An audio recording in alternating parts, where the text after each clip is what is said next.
Holly here from the Dark Imp. Today I'm going to teach you how to play one of the Dark Imp downloadable print and play games, Lingo Land. Now, Lingo Land is a word game. When you buy it in the online shop, you're going to instantly get the files. You're going to be able to print out just 2 pages. So the first page is the rules. You don't even have to print them out if you don't want to. And the second page is the score sheets. There are 4 score sheets on each A4 page, and each player needs 1 score sheet to play every game. So you're just going to cut them up so that you've got a score sheet for each player in each game. Now, for Lingo Land, you're going to need 2 regular D6 dice, so 6-sided dice. If you can't find any around the house, you can always ask Google to roll some dice for you. And you're going to need a score sheet each and a pen each. Lingo Land is a word game. The beginning of each game, you're going to select a category. So, for example, you could select the zoo as your category, and you're going to write it on the top of your paper so that you remember. It doesn't matter who rolls the dice. You can rotate it if you want to around the players. So here we've got a 2 and a 4. You're going to, each player independently makes a decision about how they're going to use the dice.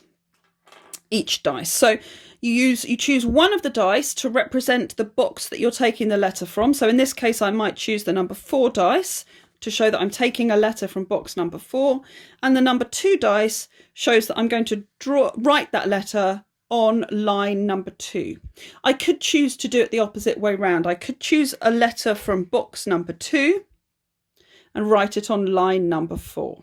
Okay, I'm going to choose a letter from box number 4 and write it on line number 2. Now, I don't have to write this letter at the beginning of the row.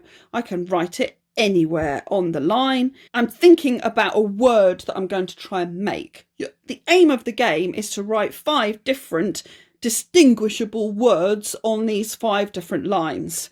If you end up writing gobbledegook, you'll not get any points for it. So let's go again.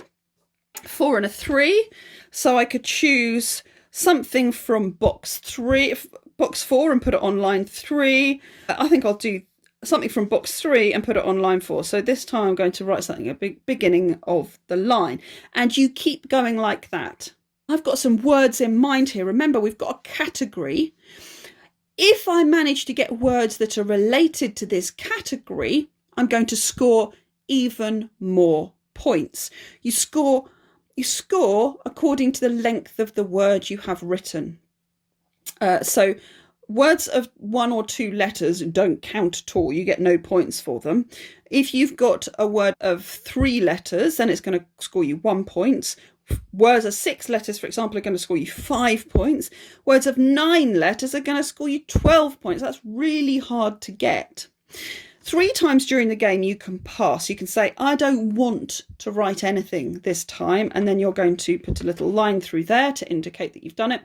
But you've got a maximum of 3 passes. After you've passed the 3rd time, you can keep playing, but you cannot pass again.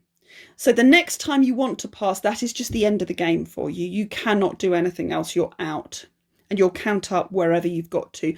Other players can continue after that, okay?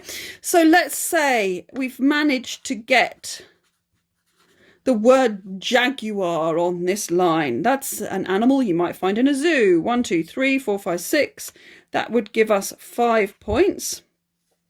And it's related to the category of zoo, so I'm going to get an extra 2 points because it's a topical word. So that would give me 7. If I was trying to write monkey here, but I never managed to get the N, I've got mokey. Now that is gobbledegook. I might put mosky or something. That's not a word. I don't get anything for it. It's gobbledegook. Now I can keep it like that and add extra things to it, so that will keep me in the game. I'm going to just get 0 for it, whatever.